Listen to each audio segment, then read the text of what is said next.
de qué hablamos cuando hablamos de podcast. Y empezando, quería por ti, Santiago, que pues tu podcast y has trabajado también mucho en entender cómo Internet transforma la vida. ¿De qué hablamos cuando hablamos de podcast? Como siempre voy a decir, depende, porque depende de qué estás preguntando. O sea, uno puede decir podcast en el sentido del formato, que para como quitar las confusiones es básicamente audio en internet. O sea, estamos hablando de audio que se graba, se sube a internet y uno lo escucha y puede ser tan sencillo como eso. Pero también hay una conversación interesante que es si el podcast puede, por ejemplo, ser un formato, un estilo, si hay como una propuesta editorial que está involucrada en esto. Y entonces uno puede tener la conversación técnica o otro tipo de conversación, pero no nos compliquemos, audio en internet. Sara, ¿tú cómo lo ves? Igual, pero con un componente altísimo de conversación, como de voz humana, de audio en internet. Como de esa radio que ya escuchábamos antes, pasa al internet con las posibilidades de ser editado, de ser mejorado.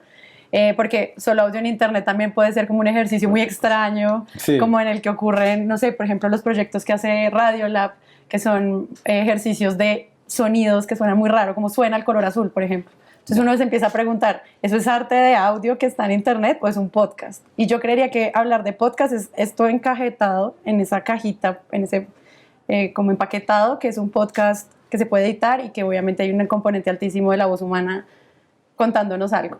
Una narración, un cuento, lo que sea. el chistoso que digas eso porque yo evité la expresión radio en internet, que tal vez es más correcta porque uno le da una representación más clara de qué es lo que estamos hablando cuando hablamos de podcast.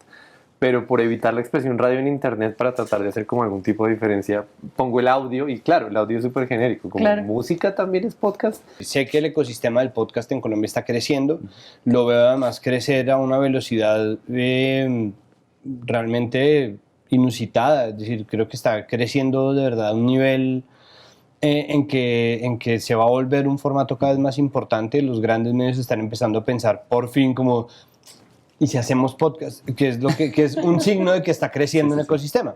Pero la verdad es que Colombia es un país que está muy ligado a la historia de su radio, la expansión de los cables, la expansión de las antenas, vencer la geografía gracias al ciclismo y a la radio que transmite el ciclismo. Es la historia, ¿no? Pues de hecho pueden oír ustedes el podcast de Diana Uribe y ahí van a entender cómo fue que la radio se expandió por Colombia y cómo en el corazón de los colombianos está muy ligado a la radio. Y eso además definió nuestra manera de hacer televisión. O sea, nosotros hacemos televisión todavía y narramos fútbol para que la gente no tenga que levantar los ojos a ver la pantalla, para que uno pueda hacer oficio, atender a su hija, hacer labores del hogar o lo que sea que uno haga, oyendo la transmisión, ¿no? Pues le están diciendo que uno puede ver perfectamente. ¡Córrele a hacer pase! Eso es un hijo de la radio. Y también las telenovelas, ¿no? Y las telenovelas están hechas también para tener un componente radial. Entonces nosotros, claro que queremos esa compañía, claro que la añoramos, claro que nos gusta y eso sí que hace que en Colombia los formatos de podcast sean sumamente radiales. Claro. Están pensados para suplir eso y añadirle la posibilidad gigantesca de tener un mercado abierto a lo que usted quiera decir. Entonces, si usted quiere hacer un podcast sobre gente que oye punk, practica el sadomasoquismo y es vegana, hágalo. Puede hacerlo y es un espacio para usted en donde va a hacer sentir acompañada a la gente que sin saberlo ya estaba de su lado. Hablando también de unos de los retos o posibilidades de este formato anclado específicamente al contexto colombiano, creo que es un punto un poco ambiguo o que puede tener como, digamos, unas ventajas, pero también unas limitaciones, y es el apego emocional que Colombia tiene a la radio o a la radio tradicional,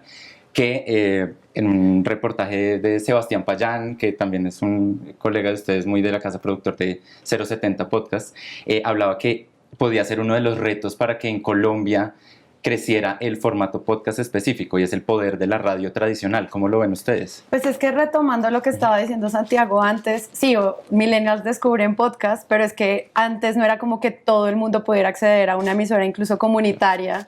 O sea, como que hay dos niveles, el nivel de creación y el nivel de público, y son muy distintos. Entonces el nivel de público, sí, nos crearon a todos con emisoras tradicionales toda la vida en la ruta, uno recuerda a sus grandes locutores de las emisoras juveniles y a los medios tradicionales que les ponían los papás. Es como muy parte de la vida de uno escuchar radio, o sea, no hay que enseñar cómo escuchar en ese sentido. Pero en el sentido de creación, el podcast sí cambia toda la plataforma, porque yo no habría podido hacer un programa de radio como el que hago con el podcast de Presunto en una radio tradicional, porque cómo le presento ese proyecto a RCN para que me lo compre. Claro. Entonces siento que hay un momento en el cual ya el internet y como la plataforma digital sí permite plantear como esa discusión. Entonces el boom de creación es lo que está ocurriendo, lo que va a pasar después es como, no sé si convertir o compartir audiencias con los que siempre han escuchado radio y ahora escuchen podcast. Yo siento que eso es un reto para nosotros enseñarle a todos qué es eso, dónde se escucha, cómo y cuándo. O sea, no es tan fácil el tema del consumo, pero el tema de la creación sí cambia radicalmente y eso es lo que yo creo que es como la línea que los diferencia por completo. ¿Cómo ven Colombia con respecto a eso? Digamos, en términos de cobertura tecnológica y de acceso a Internet, que pues es, como dices, la gran limitante de su penetración. Porque siempre terminamos hablando de la ley TIC. Exacto. No importa Pues es difícil porque existe la promesa de conectividad, pero al mismo tiempo llevamos muchos años con la promesa de la expansión de la cobertura de 4G, ¿no? Y ahorita está la promesa del 5G. Es como, no, ¿cuál 4G? Ya viene el 5G, pero estamos en el ya viene hace mucho tiempo, ¿no?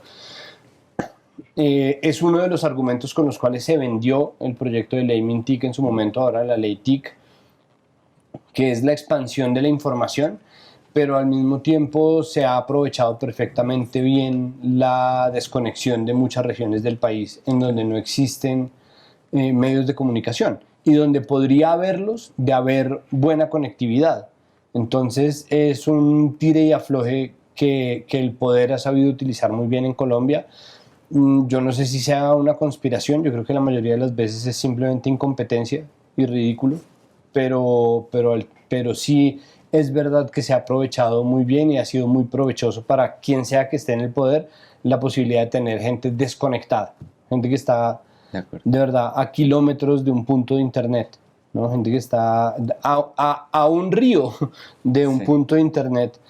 Pues es simplemente matar la posibilidad de que formatos como estos pervivan, ¿no? Y sin embargo tenemos unas urgencias que son mucho mayores.